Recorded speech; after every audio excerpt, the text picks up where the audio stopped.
What's going on, guys? It's your boy Burrow77 coming to you with Brandie Mac from Twitter. Brandie has been a longtime friend of the program. I linked up with her way back when I first started on gambling Twitter and Discord. We linked up over in Mooney Gang talking college hoops, and we have stayed in touch ever since. She's a massive Auburn fan and an Auburn grad. So I'm just going to toss it to her and let her introduce herself. Yeah, what's up, guys? I'm Brandie, also known as Brandie Mac on Twitter.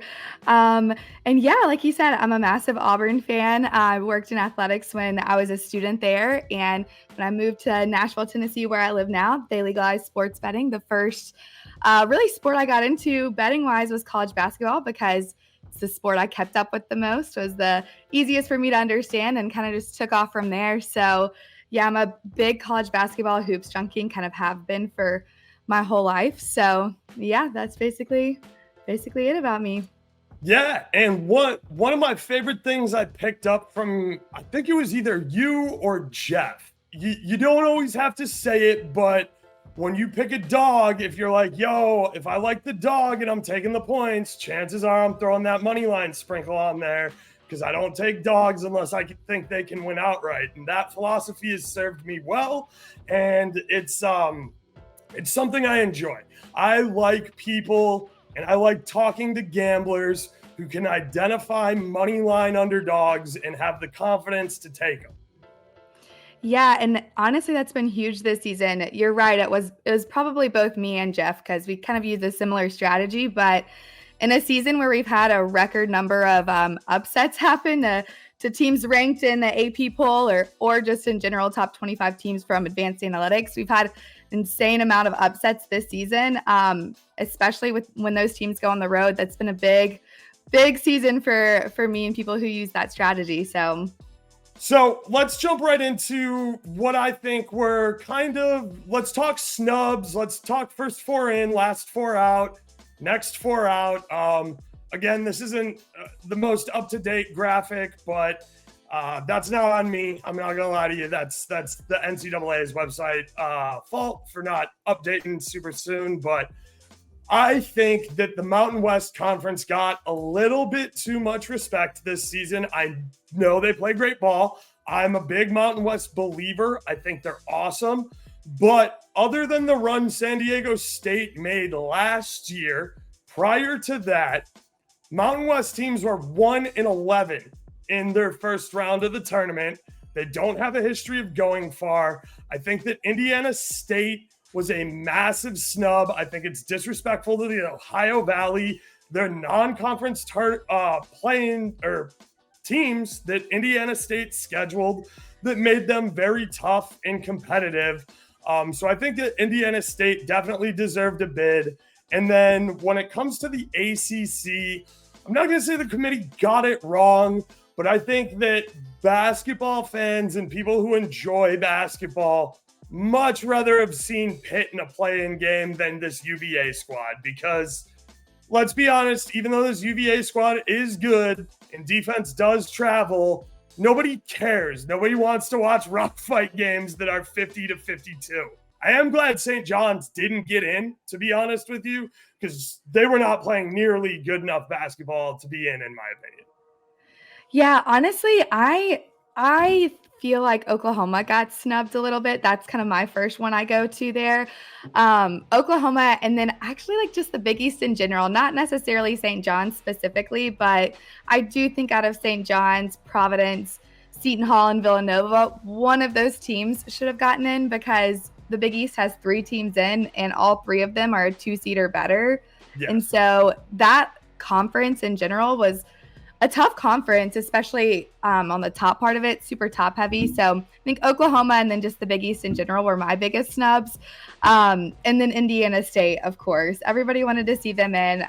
They really played great in their conference championship against Drake. And it's kind of sad to see them not get in. You always want to see those mid-majors get in. So I agree with you on Indiana State, and I'm sad Oklahoma didn't get in because they have a really, really great guard, Javion McCollum. That would have been so fun to watch in March. So there were some snubs out there. And I think the reason we saw some big time snubs and some of the bigger teams from strong conferences like the Big 12 not get in is because of the chaos we saw in the mid majors and even the bigger tournaments. We saw a lot of bid stealers come in. I super agree with you that the Big East is a little underrepresented here. I am a huge Big East fan. I like Big East basketball. My cousin's wife went to Marquette. I've always been I've been a Big East guy for a long time. I loved watching Posh Alexander and Champagny at St. John's when they were freshmen there. I thought Providence had just such a tough season. I love that the old George Mason coach got that job, brought a ton of his Mason players with him. And then when Bryce Hall went down, those guys really stepped up and put their whole kind of team back together and found an identity. The problem was their biggest and best wins all came at home, which means it really hampers your net ranking. And I will say, being a Chicago guy, I like Bryce Hall a lot. He grew up in like the Oak Park River Forest area just outside of Chicago. So I'm a big Bryce Hall fan. I hope he gets healthy. I hope he comes back and plays some good ball for them. But yeah, I think we saw a lot of bid stealers with just the chaos because of the tournaments. And because of who won the tournaments, we saw the landscape change a lot for the round of 64. Yeah, honestly, going into the SEC tournament, I really didn't expect Texas A&M to make the tournament. They really fell off at the back half of the season and then got a couple of decent wins. And honestly, don't think that they would have been in the tournament if they hadn't beaten Kentucky in that one game. So I kind of almost feel like the Texas A&M might be a little bit of one of those undeserving teams that got put in just based on what happened in the first day of the conference tournaments. But don't really like Virginia getting in either. So they just play a not exciting style of basketball. I personally love defensive basketball, but only when it's paired with an offense that at least has a pulse, and their offense doesn't. So yeah, I think Virginia and Texas A&M to me were kind of some bigger head scratchers compared to having an Indiana State. Like that one, I don't think people would have been mad or upset if Indiana State had gotten in or if Providence had gotten in. So yeah, and you had Robbie Avila on Indiana State, who, like, don't get me wrong, the guy can straight up hoop. But everybody loves the rec specs. That would have been a massive hook and a draw there. And I think a team like Michigan State, who, let's be honest, they schedule a lot of really tough opponents and they do play a tough non-conference schedule. They didn't, again, the Big Ten, they're home court merchants. Michigan State didn't have very many quality wins outside the state of Michigan until they got to the Big Ten tournament and won a game. Right. But it says Michigan State on the front of their jersey, and this is Izzo season. So, I get just come out and say that as the committee. Just be like, look, I hate to tell you guys this, but Michigan State's going to get in and they're probably going to win a game. Right. Similar things have happened in another sport too, but I agree. I wish they would just come out and say sometimes it's the brand that gets them the seed or that gets them in the tournament, whatever it might be, because there's some teams that were underseeded and overseeded. Some of those overseeded teams feel like they were overseeded based on the name on the front of the jersey instead of what actually happened throughout the season. So I completely agree with you there.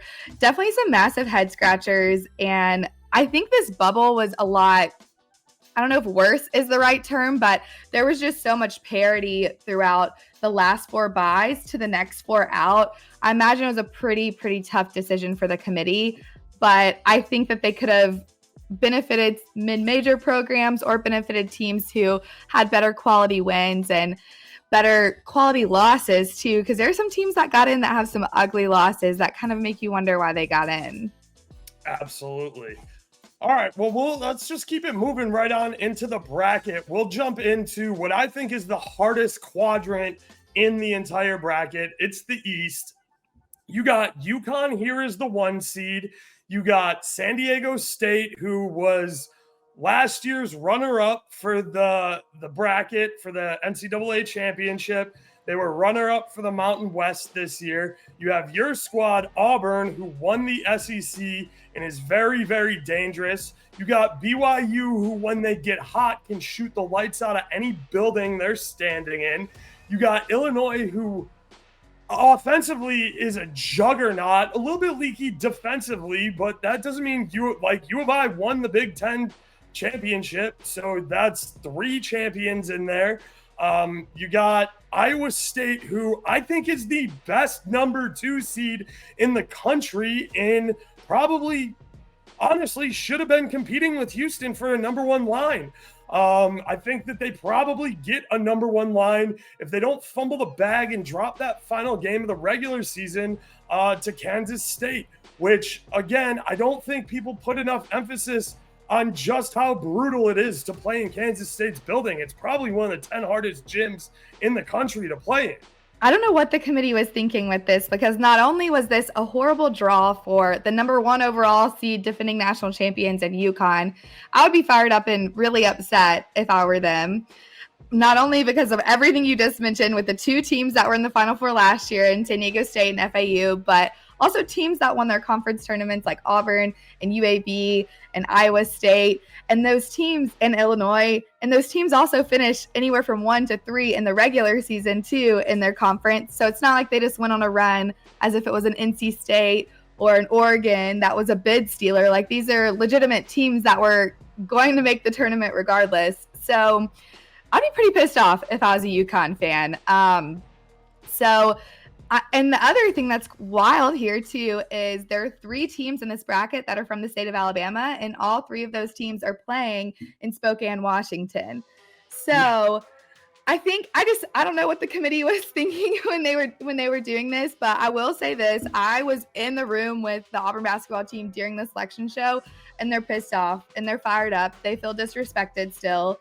So I know that they're going to be motivated. I imagine UConn's going to be motivated, and I imagine Iowa State's going to be motivated. So those 3 teams, I think, are going to have motivation because all 3 of them feel super disrespected for what they were given here. But I still think it's going to be a super fun bracket, and I still think that there are going to be upsets in this bracket. And I think the first upset I'm calling is going to be UAB over San Diego State.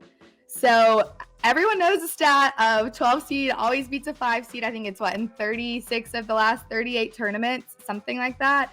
Last year it didn't happen, so last year is kind of an exception there. But it happens too often, and this is truly like the UAB is playing great basketball, and I feel like San Diego State has kind of fallen off a little bit, even though the Mountain West Conference is really deep this year.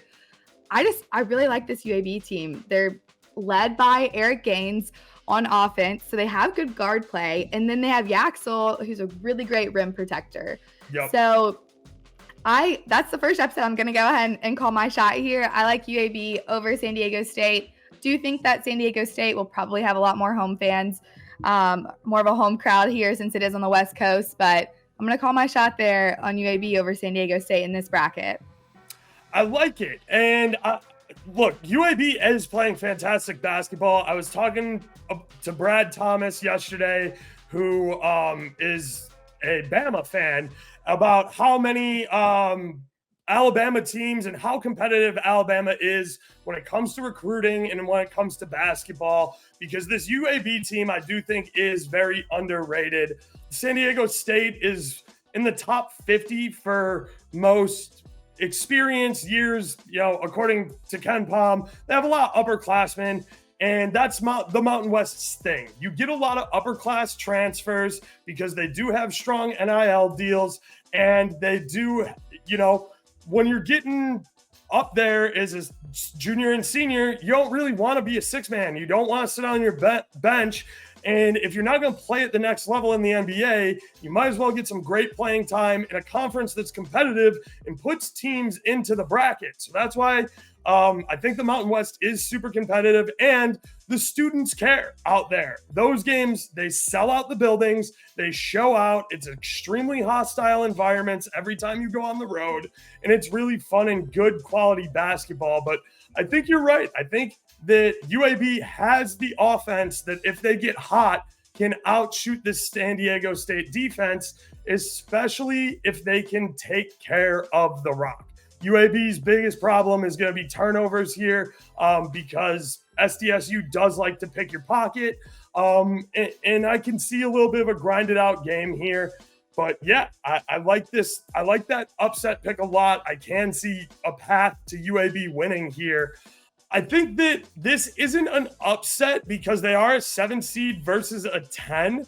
But if you look at the lines on the big board, Washington State's a dog here. And I don't necessarily, it's not that I don't know why. Drake is a very good and fun team who is super competitive.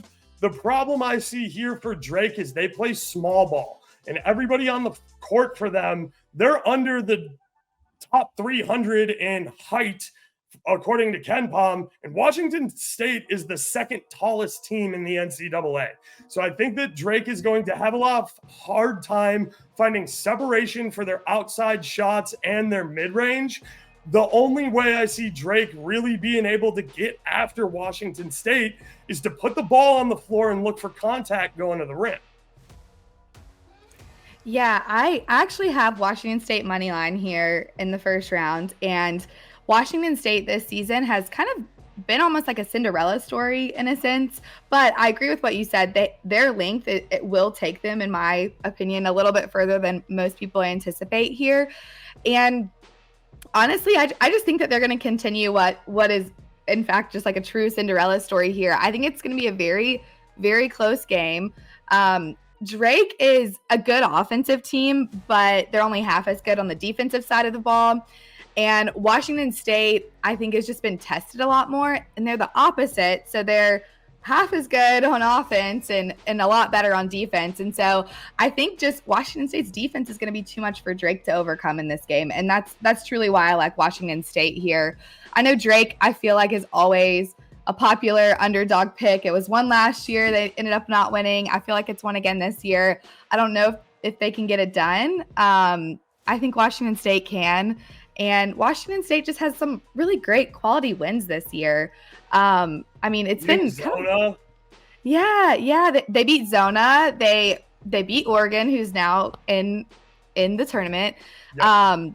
They beat Colorado. They lost Colorado. They beat them. Yeah, I mean, I think they beat Zona twice, right? Yeah, they beat Arizona twice. So. Yeah. I mean, they've been tested. They did lose to Mississippi State early in the season, and Mississippi State has a really good defense. And so I think if they were matching up against a team that had a similar or better defense than them, then it would be a problem. But with them matching up against Drake, who, I mean, their defense is fine. It's not bad, but I think they just need to be matched up with a team with a better defense to lose the game. Yeah, and look, I know that Drake is ranked one of the number one in offensive rebounds, but I just think that they're going to have a very hard time cleaning up the offensive glass against a Wazoo team who is very strong and competitive on the offensive glass when you have that sort of height mismatch. Again, no disrespect to the Ohio Valley Conference, because I do think they had a very competitive conference this year. I just do think that Wazoo is going to find a way to get through this one. But yeah, as far as upsets go, that's kind of all I'm looking at in the early rounds. I think I don't want to say it sets up for chalk well, but I think the chalk sets up to be incredibly difficult later round picks. Like, I think you're going to get great value on taking a flyer on any of these teams, like an Auburn, like a BYU, like an Illinois, like an Iowa State, to make the Elite Eight or the Final Four, because I think it is going to be murderer's row coming through. You're going through so many conference champions that are just playing hot and playing great basketball right now. Right. So obviously I'm an Auburn fan, and I do my best to not be biased, and I don't necessarily enjoy betting on my team or betting against them. And it's hard to juggle being too biased for liking them and being too hard and trying to be too unbiased. So trying to find like a good balance of that. But quite honestly, all I did here when I took the Auburn future was said, look, there's a trend that's been happening. We haven't had repeat national champions since 2007. Florida did it. So it's been, 16, 17 years since that happened. And the defending champs have lost in the first or second round in each of the past 6 tournaments. So, and this is the third straight year that the defending champion is a number 1 seed as well. So there's all these kind of stats that are stacked against UConn for how things have been trending from a metric standpoint, from a depth standpoint. This is probably the worst matchup Auburn could have gotten if they do end up meeting in the Sweet 16. Auburn and UConn are unequivocally the 2 deepest teams in the country. They're teams that both have guard play, both have athleticism, and both have rim protectors, and are just top to bottom and all around really great teams on both sides of the ball. And so that it really sucks, but I think that there's a possibility that in the Sweet 16, that matchup between UConn and Auburn, if we do end up getting it, is going to be like a Final Four caliber type of matchup. It's going to be that good. From the Iowa State standpoint, it's actually really interesting. Of the 36 teams that were seeded in the top 2 and in the AP top 10 after entering the season unranked, none of them reached the Final Four. So Iowa State fits into that criteria. And then all of the 15 seeds that have upset number 2 seeds before, they've also won their conference, finished in the top 2 in their conference. And South Dakota State finished in the top 2 in their conference. And so based on just like seeding trends, maybe there's like a little bit of an upset factor there for South Dakota State with Iowa State. Probably not. I mean, Zeke Mayo's pretty good for South Dakota State, but I actually have Washington State beating Iowa State to get to the Elite 8.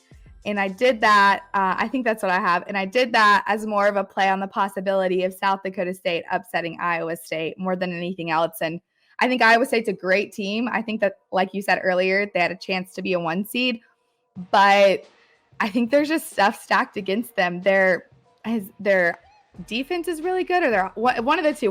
They have really great defense. Good, but they number can't 1 in the country. Yeah, they can't hit free throws at all. And that's my biggest problem with, when looking for potential national champions, and we'll get to it when we talk about Houston, when you get into the bracket, if you're a metrics person, if you're a computer models and projections person, I dial up the weight on your ability to make free throws a ton in this tournament, because we've seen it time and time again. If your knees are shaking and you can't make the freebies, missing the front end of a 1-and-1 is a turnover. That's a loss of possession. And 1-and-1s are so crucial, and making your free throws become so crucial, especially when we start getting a little bit more into the gambling aspect of things and covering numbers here. That's why the difference between 3 and 3.5 is massive. The difference between, that's why I always say I'm going to pay the juice to take the money line instead of the -1 or the -1.5. For me, it's always going to be worth the extra 5 to 15 cents on the dollar to lay the juice than it is then I want to be getting a push. I don't want to spend 2.5 hours of my life looking at a push or getting hooked on a -1.5 when I had the read right, because all they needed to do was win the game. But I was too stubborn to pay -120 instead of -110. At the end of the day, it's 10 cents. What do I care?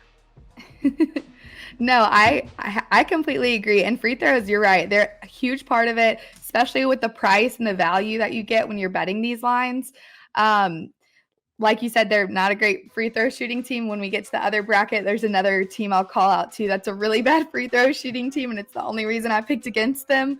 But yeah, I mean, and that can be huge when you get into these games that, maybe they're trap games when it's a high seed playing these lower seeds. And we've seen 3 consecutive number 15 seeds go to the Sweet 16. So that was Oral Roberts in 2021, St. Peter's in 2022, and Princeton last year.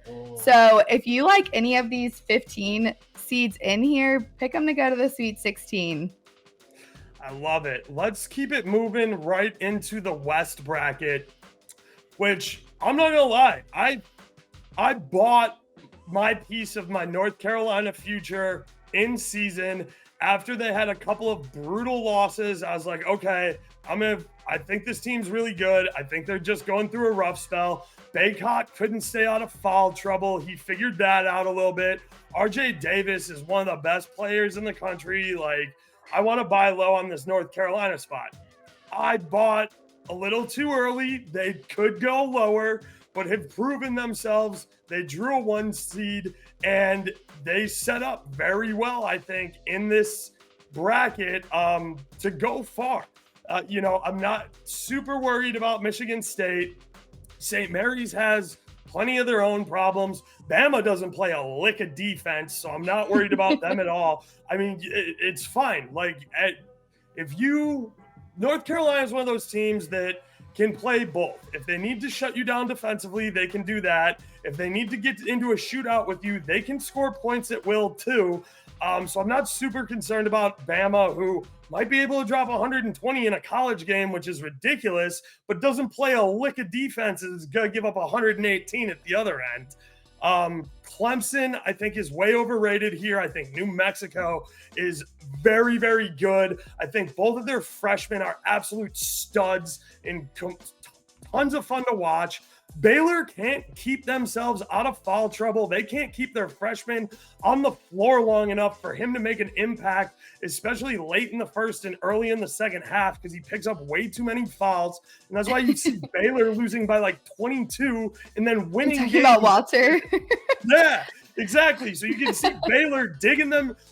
Baylor loves to start the game by digging themselves as deep of a grave as possible. And then they just somehow put it together for 6.5 minutes at the end and find a way to win. I think it's good that Dayton got in.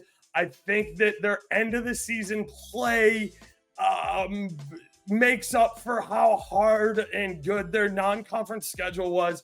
Personally, I think the A-10 got extremely disrespected this year. I think there were some better teams than Duquesne in the A-10. I think they all really beat up on each other. Not saying that they're a Power 6 conference or anything like that, but I think that a couple of the Mountain West and the bid stealers like NC State and Oregon are what kept a couple of teams like a Loyola Chicago, who I do think played really good basketball and put it together at the end, from the A-10, got left off of the decisions. I think Richmond played really good basketball. They did need to show up a little bit better in the tournament, in my opinion, to get a bid. But I think, a couple of teams there from the A-10 deserve to be in this conversation a little bit more.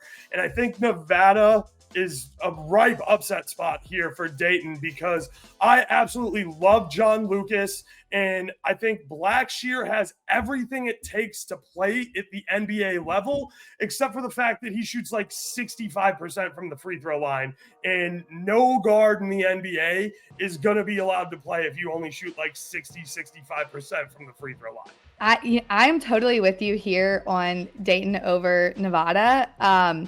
Like you said, A-10, so deep. And Deron Holmes. Remember the name. If you don't know the name, remember He's that playing name. at the next level. Yes, he has. I mean, he truly is playing at the next level. And if Arizona wins and Dayton wins, that'll be a matchup where Deron is literally from the state of Arizona. And I think there's a little bit of a storyline that could go into play there. He's been insane. I mean, he's averaging points are in the 20s. He's on efficiencies like 54% or something like that from the floor. Is a great rebounder. Essentially plays a 3, 4, or 5 sometimes for them. It just depends on the day and if they need him. So no, I love Dayton here, and this is another fade on the Mountain West Conference. You mentioned this at the beginning about how bad they were until San Diego State's run last year. Mountain West Conference is like 2-12 in the NCAA tournament on the first weekend in the past couple of years, or maybe even all time. I think I have it pulled up here. It's 2-12, yeah. If you include San Diego State, before San Diego State made their run, 1-11 all time in round one. I don't want to interrupt, but I do want to make sure the viewers know. I I'm leaning Nevada here, and it's because I Ooh. like what John Lucas is capable of and Blackshear is capable of. But you're not wrong. Deron Holmes is an absolute stud. This guy is going to play at the NBA level, and for a big man, he knocks down his free throws at the charity stripe extremely well, which is very, very important. Again, when we're talking about taking the next step and playing at the next level in the NBA, who's the other guy? Oh, Kobe Elvis on Dayton. He can flat out hoop too. I really like that kid. I think he can play. He can. But yeah, I think Gerard Lucas and Keenan Blackshear for Nevada. Again, we'll see. We'll see if Nevada still has it on a neutral floor. They are a little bit of home court merchants because that building is insane. I agree with you, especially with the Mountain West Conference. I don't agree with the pick, but I agree with you in terms of like Nevada and like their home, kind of the home court merchants, but they are a very good team and they've gotten hot at the right time too. Dayton's not hot, but they're not, I don't know. So I still think Dayton is going to win here. Like you said, you think that they're ripe for upset. So I'm going with Dayton here, and I think that there's going to be a nice little storyline for Deron Holmes going into a game with Arizona. And it's time for the Flyers to get a win because A10 has kind of struggled recently in March Madness, and it didn't used to be the case. They used to always be the conference we'd go to for those Cinderella stories, and I think this is the year that they kind of get back on track to that. Nice. I love it. Sticking with the Mountain West theme, New Mexico over Clemson. I think we're both really feeling it. New Mexico's got two stud freshmen that can flat out hoop, and they're not like other younger teams. Like I kind of, when I was doing this with Brad, I compared them to Xavier. Xavier's freshmen were explosive, but they didn't know when to win and they didn't know when to lose. So they won a lot of games they weren't supposed to, but then they played down to competition thinking that they kind of had it in the bag. New Mexico hasn't done that. Again, their building is a little bit of a cheat code. The pit out there is absolutely nasty, but this Clemson team does not take care of the rock at all. And New Mexico will feast on you if you're not secure with the basketball. And Clemson can't hold on to the rock to save their lives. Yep, I agree. And I always say like the biggest thing is guard play, but guard play combined with the rim protector takes you far in March. Yes. I love this New Mexico team. They're a top 50 team in offensive efficiency and a top 25 team in defensive efficiency. And Jalen House, incredible when it comes to protecting the ball. He has an incredible assist to turnover ratio. And I truly just love them. And I feel like Clemson's kind of fallen off towards the back half of the season. They have a rim protector in PJ Hall. I think he's a little food, and it's easy to take advantage of him if you have a good defense. And I think that New Mexico has the defense to be able to contain Clemson's offense, because their offense is just, it's okay. It's not anything special in my opinion. New Mexico, I have a future on New Mexico to make it to the Sweet 16, and I totally believe in them. They're my Mountain West Conference team this year. I'm essentially fading every other Mountain West Conference team besides them, and so I'm putting all my eggs into one Mountain West Conference team this year, and that's New Mexico. I love this team. Jalen House, Toppin is good too. It's, I think, very complete team from top to bottom, and you don't necessarily see that a lot from Mountain West schools, and you do see that with New Mexico. Yeah, and I think you hit the nail on the head saying that Clemson's playing garbage basketball coming into this tournament. You said a little more politer than that, but I'll go ahead and say it. You guys are flat out playing ass basketball, Clemson. 3 of your last 4 games, you lost to Notre Dame, who's complete garbage. You lost to Wake Forest, who I was really banking on you to win that game, because I'm glad Wake Forest didn't go far in the ACC tournament, because you want to talk about home court merchants. They could not win on the road at all. If I saw them in the tournament, I was going to be furious. But I do like their brand of basketball. They have a lot of players I like. I like the mix of international students and some stuff with Wake, but I won't focus on that because they're not in the tournament. It doesn't matter. And then you lose first round of the ACC tournament to Boston College, who I think is underrated and is always scrappy. No, I agree with you too. And I mean, like you said, like those are 3 teams that Aria, come here. Those are three teams that aren't in the tournament at all. And Aria, stop. And really, I think Clemson only got a bid to this tournament because they beat Alabama early in the season. I truly think that's what it was, because that's their only marquee win that they really have on this season is Alabama. And I guess they beat UAB the second game of this season, but they beat them by 1. And UAB's an auto qualifier. So I just think that the guard and forward combo of House and Toppin compared to the guard and forward combo of Gerard and PJ Hall, like, they're just massive levels of. There's just levels to this, and I think that this is a bad mismatch for Clemson. I agree. Anything else you want to talk about this, or should we keep it on moving to the Midwest?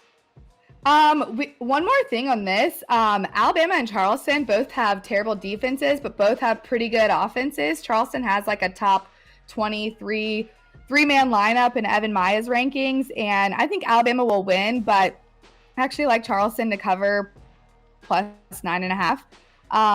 And then talked about this earlier, kind of the 12 over 5 seeds. I hate this for St. Mary's because I love this team, but I love both St. Mary's and Grand Canyon, so I'm really sad about that. But I like St. Mary's a lot in the top part of it.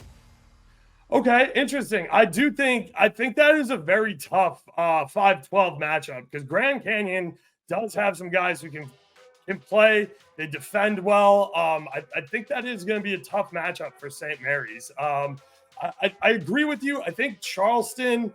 One of the things I like about Charleston, and that I think that they're really underrated and don't necessarily get enough credit for. I know they host the tournament, so they don't get nearly the net ranking or any of the metrics like that. But they host that early multi-team event, and they always show up and they play well. So they prepare. I think that prepares them well for March Madness when you start November by hosting a big early season tournament like they do and playing some really tough teams in it. So I do think that Charleston is a little bit of a sleeper here. I like taking that big of a number. I do think Alabama ultimately finds a way because Sears is he's just flat out hoop. So give him the rock and he's a foul baiter, okay? I know you're gonna have some he's an elite foul baiter. Yeah, I know you're gonna have some strong opinions as an Auburn and SEC fan on that one. But yeah, I mean, I think you're right. I think that number is big, and I think that Charleston definitely has an opportunity to cover there. Keeping things moving into the Midwest bracket, we got Purdue on the top line here. I think the Utah State TCU matchup is a really good 8-9 matchup. Well, again, this is the Mountain West Conference. We'll see if Utah State has anything outside of their building, because, again, I think that's one of the top 10 toughest buildings to play in college hoops. Gonzaga, I don't know if I want to say they're overinflated here at a 5, but this McNeese State team is going to give them a run for their money. Will Wade's got these guys humming. Kansas has so many injury problems, and they play nobody off their bench. I think that's a ripe upset spot, and Kansas is very overinflated as a 4 here. South Carolina, Oregon is going to be a super interesting game. I know I told you how much I back and like and watch the Big East. I think Creighton is a very strong 3 seed here. In Tennessee, got a really strong 2 line, in my opinion. I think this sets up well for Tennessee to make a little bit of a deep run and kind of throw off some of that Tennessee curse that everyone always talks about. Okay, cool. Yeah, I like Tennessee a lot. I like this team and thought they finished this season decently well until they got killed by Kentucky in the regular season to end the regular season, and then lost to kind of a Jekyll and Hyde team in Texas A&M in the conference tournament. And so Shaheen Holloway is not walking through the door for St. Peter's this year. So I don't think there's really too much for them to worry about there. So I think they're going to beat St. Peter's, but I honestly think Texas has a good chance to go on a little bit of a run here. And I've been kind of low on Texas all year, but they're starting to kind of get hot a little bit at the right time. And it's hard for me to shake the Rick Barnes in March narrative. And I respect Rick Barnes. He's a great coach, is amazing during the regular season, but I think his old team in Texas is going to beat him. I just don't think that Tennessee can make it that far if all they're going to do is rely on Dalton Connect. So, I mean, I like Adu, which is the guy who protects the rim for them. He's great. And it just, if anybody else has an off night, if Vescovi, Zakai, whoever, if any of them have an off night, they just turn into a team that can't score the ball. So I believe in their defense. I just don't believe in their offense enough since it's essentially ran through one guy. And I think Texas goes on a little bit of a run here. I do agree with what you said, though, about Creighton having a good draw here, though, in this part of the bracket. I think that they got extremely lucky in the draw that they got, and I expect Creighton to kind of come out of the bottom side of this bracket. And kind of what you were mentioning on South Carolina, I think they're a little overrated. I think they kind of got lucky throughout the season. I'm not very high on South Carolina. So I think that they're ripe for upset with Oregon there in the first round. I get it. And I know Oregon is the hot pick, and I think that's I can see it. My biggest issue is every time I back Oregon, especially outside of their own building, they can't make their free throws. That's another team who can't make their free throws, and they go to the stripe a lot. They get a lot of contact, and they go to the stripe a lot. I think that South Carolina's defense and ability to stay vertical and keep them off the line with Oregon, who already struggles to convert their free throws, I think that takes a lot of their points opportunities away from them. So I'm leaning South Carolina in that one. But Creighton got an absolute gift playing Akron in the first round because Kent State fouled up one in the last second of the game because a kid had a brain fart on the court, and that's how Akron got into this tournament. I was heartbroken for him. That was horrible to watch. It was so horrible to watch. And also, you have Ryan Kalkbrenner, who's 7'1", and the Akron has absolutely nobody that can go toe-to-toe with that guy. My biggest problem with Kalkbrenner is give me some effort on the offensive glass, bro. You are 7'1". You're telling me you can only come down with 2 to 3 offensive boards a game? So I think that gets tougher when you start facing higher seeds. And I do want to see more effort out of him on the offensive glass. But man, talk about a guy, a big man with some touch around the rim. True fives and actual big men still have a spot in college basketball. And just, to hype up Kalkbrenner a little bit more, 7'1", dude's ice cold from the free throw line, makes him in an incredibly good clip for a dude his size. You also have Baylor Shireman, who is a stud and is tricky because a left-handed spot-up shooter is always somebody who's difficult to defend. He doesn't have the greatest conversion from three-point range, but talk about a guy who has the shooter's mentality and will be 0 for 11, but in the clutch, when you give him the ball, he always finds a way to make that thing go through the cylinder. Yeah, I'm with you on Creighton, all on the Creighton board. And like I mentioned earlier, guard play combined with kind of a rim protector type of person. Creighton is another team that just has depth and has it almost everywhere. I mean, Trey Alexander, great guard play from him. Great guard play from Baylor throughout the season too. And then add Kalkbrenner in there. And Creighton, I think, is like a top 5 team in effective field goal percentage. So I don't think there's any questions about their offense on that side of it. But like you said, there's a little bit of a rebounding issue. Outside of that, though, Creighton got an incredible draw. And I think that they're going to go really, really far in this tournament. So, and also in the last 3 NCAA tournaments, they've had the best performance like in their school's history in these tournaments. And so I think it's just a testament to the type of job that McDermott has done there. Experienced coaches in March go far, but experienced coaches who do well go far. And McDermott is one of those coaches who I think is a great coach and can take them far, especially in a bracket like this. So yeah, I really like Creighton in this bottom part of the bracket. Yeah, and in the top part of the bracket, I said I think Gonzaga is a little overinflated with the 5 seed, but talk about an easy run out when you're talking about a Kansas team that has absolutely no depth. You just told me before the show, if you want to go ahead and throw the news in here, go ahead. Yeah, Kevin McCullough is out for the season, so he's not going to play at all in the tournament. I don't know if they have an update on Hunter Dickinson or not.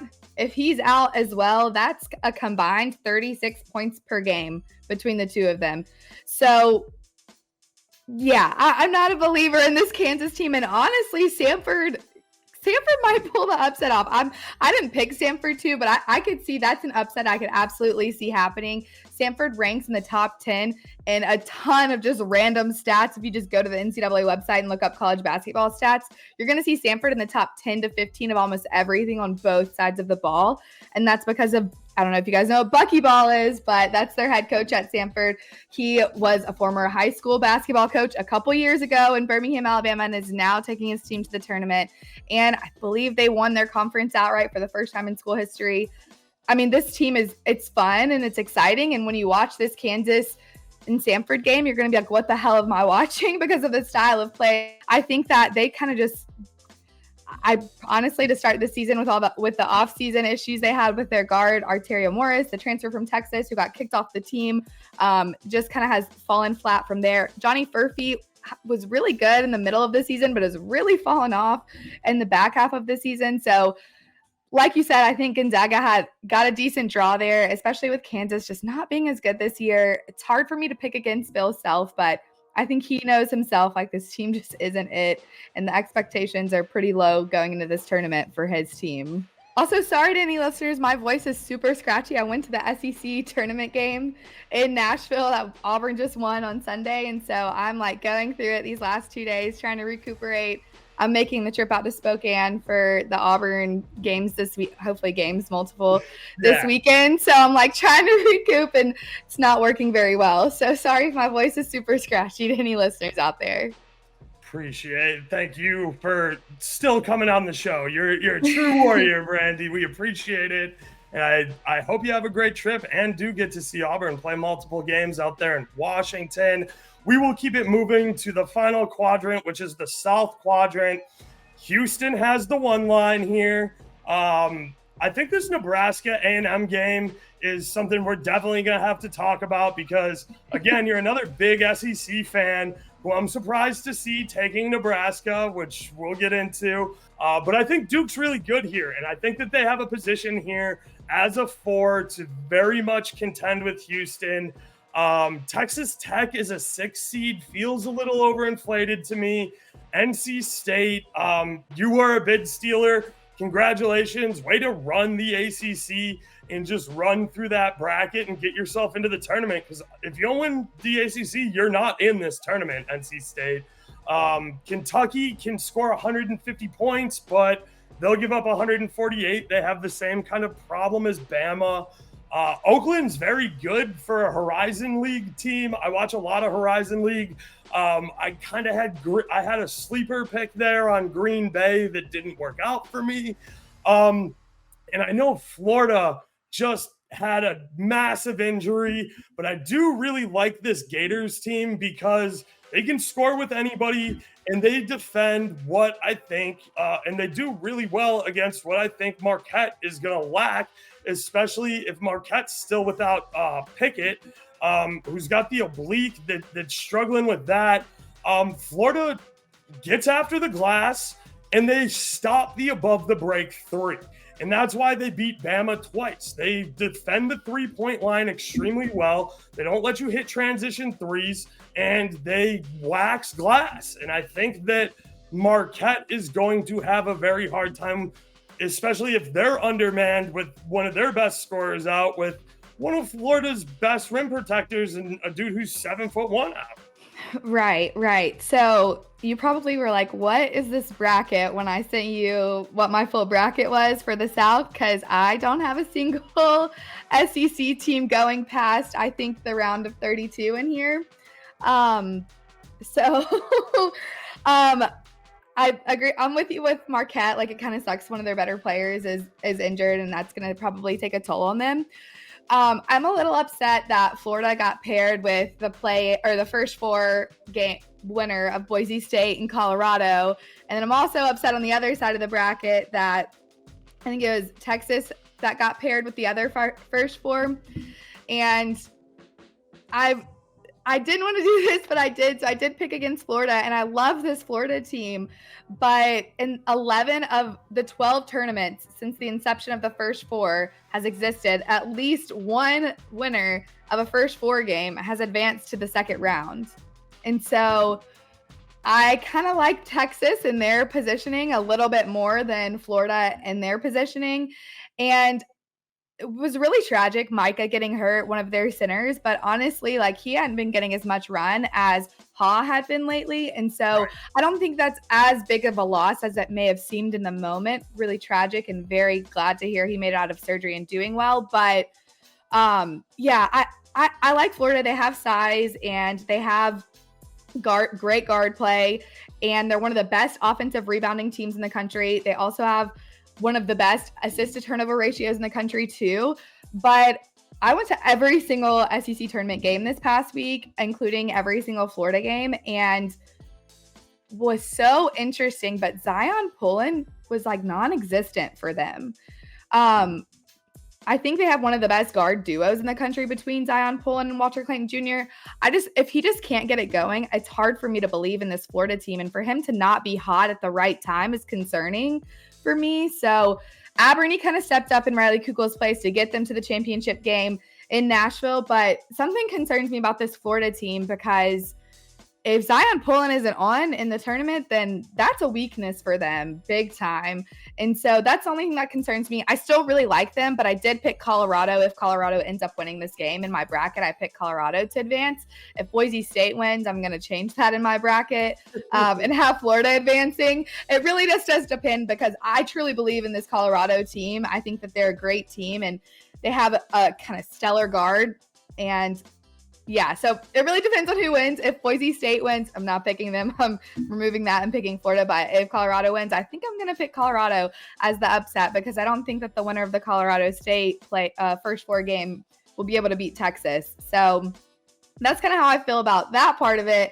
On the Kentucky side of it, like you mentioned with Oakland, like they're kind of a little bit of a sleeper team in a sense. And like the conference that we're talking about that they came from it's a bad conference, but like it's actually has some decent basketball fun being played in there. It's fun. Yeah. And you can always find really good betting lines. You can always find kind of a sharp play in those kind of mid to low major conferences and teams. So Kentucky is, I don't even know how to kind of choose them. I don't know how to bet on them or against them. 2 to 3 lottery picks on their team. And if Rob Dillingham and Reed Shepherd are playing the best basketball of their life, nobody's beating them ever. But they struggle on defense, like similar to Alabama. They struggle on defense, but they're the best 3-point shooting team in the SEC. And so it really just depends on if they have a good shooting night or not. And I think they got a decent draw actually here. So I think they got a decent draw. You mentioned you thought Texas Tech was a little overseeded. I think they're like right where they're supposed to be. I like this Texas Tech team, but I like them because of their head coach. Grant McCaslin, I think, has done a phenomenal job since he's been there. Pop Isaacs, good. I like him as a player. I think he's done really well there this year. And I think they're going to beat NC State in that. And if Kentucky ends up beating Oakland, the Texas Tech Kentucky game, I think it's going to be like Sweet 16 caliber type of game, like wire to wire game. I think it's going to be really close and really good. So yeah, I think this to me, this entire bracket is the bracket of chaos, like every piece and bit of it, because on Marquette, you have the injuries. Florida, you have injuries, but you have kind of hot and cold on offense and defense. Kentucky plays no defense, but their offense is incredible. NC State is, kind of hot from winning the ACC tournament and punching their ticket. Like you said, they wouldn't have been in without it. And Texas Tech plays in what I'd consider one of the deepest conferences in the country. And so this is the bracket of chaos. I think anything can happen, because all of these teams have really great redeeming qualities, but all really bad weaknesses too. So this is going to be the exciting, fun bracket. And this is probably going to be the one that busts everyone's brackets, in my opinion. Yeah, I can see that. I want to talk about Houston because I did allude to it earlier. I do think Houston are fraudulent. I think that their inability to knock down free throws is a major concern. I think Duke has the defense, and the blueprint on Houston is out a little bit. The way that they got knocked out of the last couple of tournaments, especially by a team like Nova, who only ran 6 dudes, and then in the last 5 minutes had their best guard completely blow out his knee or his ankle. I can't remember what it was. But the key to beating Houston is to keep the game low scoring, keep defending the perimeter, let them have any mid-range jumper they want, and then put them on their ass when they come to the rim. And, you got to do it in a way that you're not picking up technicals and you're not picking up flagrants, but this Houston team cannot make their free throws, and when they go to the line, the kids' knees shake. They have zero confidence at the stripe, and I think that if you can protect the rim and you can put them on their ass, and you can keep this game in the 65s, there's an easy way to beat Houston there, and it's to make all your free throws. Yeah, this is who I have in my bracket winning it all. So, free throws are definitely an issue for Houston, and their weaknesses are very well known out there, but depth is a big part in March, and quality depth. You can have depth without it being quality. And they have, I think they have I'll pull them now, 4 different 3-man lineups in the top 12 3-man lineups in Evan Maya's most efficient lineup rankings, and they have the top one with Cryer, Shed, and Tugler. And so it's hard for me because they just play such good defense, and they play good guard defense too. It's not even just a rim protecting type of defense, not just shot blocking defense, on ball defense. Houston plays incredible on ball defense, and that's why it's so hard for me to pick against them in this bracket, because the two teams, the 8 and 9 seed that is below them, and Nebraska and Texas A&M, also play really good defense, but don't really have the offense to match it. Well, Houston does, in a sense, have a top 20 to top 25 offense.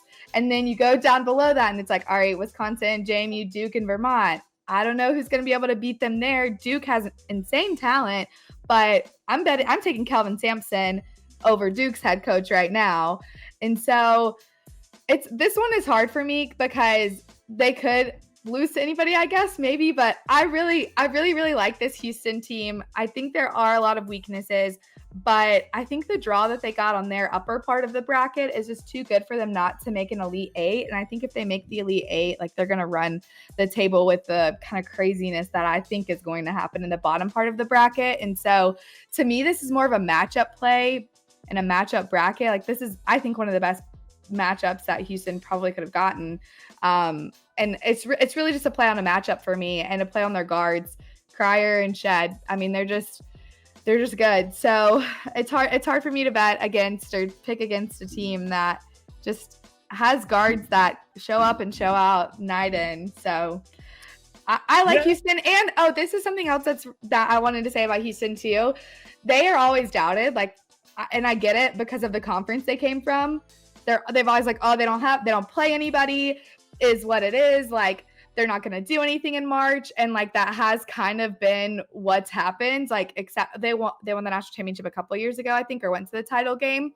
But they are playing an opponent offense of strength of 36, and they have. Oh yeah, they're in the Big 12 now. The Big 12 is. Conference realignment just kind of made everything crazy in the Big 12, and Houston somehow found a way to end up on top still. Yes. And that to me is that speaks to Kelvin Sampson as a coach, his roster construction here. And they played a tougher conference this year and still dominated that tougher conference, given Kansas was in a down year, but Iowa State being in an up year kind of offset the two. But that to me speaks a lot. And I think their regular season out of conference schedule too is going to have prepared them for this, because they have some really, they've beaten a lot of really good teams that are in the tournament, even the mid-majors that they beat. Stetson's in the tournament, Dayton's in the tournament.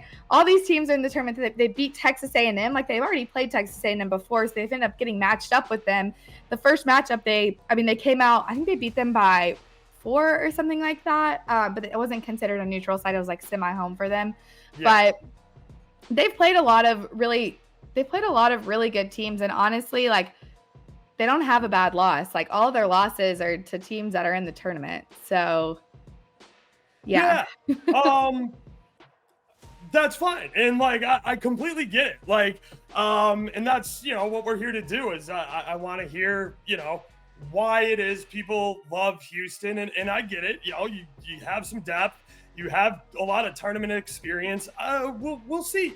The one I do really want to talk about, though, is because since you are the second SEC person I've had on, and you are the second person to take Nebraska over Texas A&M, I gotta ask, is it because you hate Buzz Williams like Brad does, or is it because of what you see on the floor for Nebraska? Because Nebraska has a kid that I really like, and I think he's super fun to watch, and Tamiyaga, the Japanese international. That's what I was. Who plays for the Japanese Olympics team. Like, this kid can flat out hoop. I really like the international students and some of the stuff that's been coming in with, the changing college landscape and the NIL deals and people starting to see the value in coming to the U.S. to play college ball instead of playing in their amateur leagues to become a professional in their own countries. So I think that's really interesting. He was also soaking wet from 3 in the tournament. I think I watched him go 4 for 5, especially early on. So I think Tamiyaga is a really cool story, and he's really fun to watch hoop. But this Nebraska team absolutely cannot shoot outside of their gym. I know that they had a little bit of a neutral floor win in the Big Ten tournament, but Nebraska has been booty cheeks on the road all year. I remember when they went to Rutgers, they were winning that game up until the final second. Then they go into overtime, completely blow the game, blow the cover too. I was furious with them on that. They've got one good road loss where I think I backed them as road dogs. But yeah, this Nebraska team struggles on the road against an A&M team who is streaky offensively, but will lock down and lock in on defense. Yeah, I mean, Texas A&M is the definition of a Jekyll and Hyde type of team. I can't get over the really, really bad losses that they have. They lost to Vanderbilt. They lost to Arkansas twice. And I think they also lost another bad team. Virginia, I get, is made the tournament, but to me, Virginia is kind of a bad team.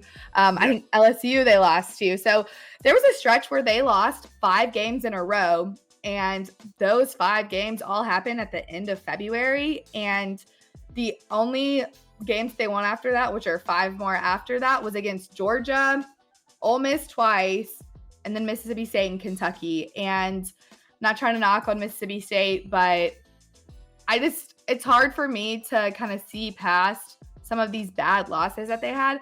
And they also played really closely in games that they did win with other bad teams. So yes, they lost to LSU and they split that series, but they only beat them by 4 the second time they played. They only beat Missouri, the worst team in the SEC, by 6 points. Georgia almost lost to Missouri, too. I was getting ready to throw my TV out my fucking window watching that game. Yeah, so I live bet Georgia. I was at that game. I was like, there's no way. I saw that live bet losing this. I put it out on Twitter, too. I was like, take Georgia plus. I plus money, too. I was like, this isn't happening. But it's really, really hard for me to get over those bad losses that Texas A&M has had. And I get it because Nebraska, I think, has also had some sketchy losses too, to Minnesota and to Rutgers and Ohio State with their interim coach and stuff. So it's really a play on the Japanese Steph Curry. As simple as that sounds, it's a play on him. I think he's an exciting player, and I think that he's a storyline player in March. Those are the kind of guys that you want to back. And they've been really good with him, getting into the lineup, because he didn't start with in the lineup, essentially. He kind of has just come to the scene within the last couple of weeks. And it's been who is this guy? And everybody's like, oh, it's the guy that played for the Japanese national team. Oh, okay. Oh, wow, he's doing really, really well. Where has he been all season? And then you like go to look to see if you've watched Nebraska and you're like, well, why was it like, where was he at? And so I just Nebraska ball. I'm sure you've probably heard the saying out there, like it's back in my opinion. I like Nebraska a lot more over this Texas A&M team that has to rely way too much on a guy that used to be consistent but has not been consistent this season, and that's Wade Taylor. And I think he's a great basketball player, but I just don't think that he's been consistent enough for me this season. He had a good SEC tournament, but A&M was up 18 on Florida, and they blew that lead to that Florida team. And the guy that led that comeback was not Zion Pullen, was not Walter Clayton Jr., was not those like guy Tyrese Samuel, first or second team SEC in the AP awards. It's not the guys that really like their offense had been flowing through all season. It's a guy that just like randomly took some of Riley Kugel's minutes and went out there and went off for like a 20-something against them. So this Texas A&M team just like every single game is so inconsistent, and I'd much rather take my chances on a team that has a guy that's like starting to give them a lot more momentum than a team that is just all over the place. I feel you, and I won't lie to the viewers / listeners. I might be a little biased too because they got Fred Hoiberg's kid, and as a Bulls fan, like I just don't want to hear C-Red Fred's name anymore because that was just such a terrible experiment with the Bulls. So I might be biased there, and I'm not, I'm fine admitting that, but I just look. I know that the Big Ten always finds a way to put more teams into the Sweet 16 than I ever expect. And and especially living in Big Ten country, like I get so sick of the narrative of, oh, well, it's the black and blue division. We really just beat up on each other all year. No, you don't. You're all home court merchants and don't play well on the road. So I don't know why I'm going to back you on a neutral site, but I agree. I love the angle of the international students with Tommy Aga here, and I think he is a very fun story, and this could be a very fun March breakout story for them. So we will keep it moving. I do have some slides prepared for your best bets.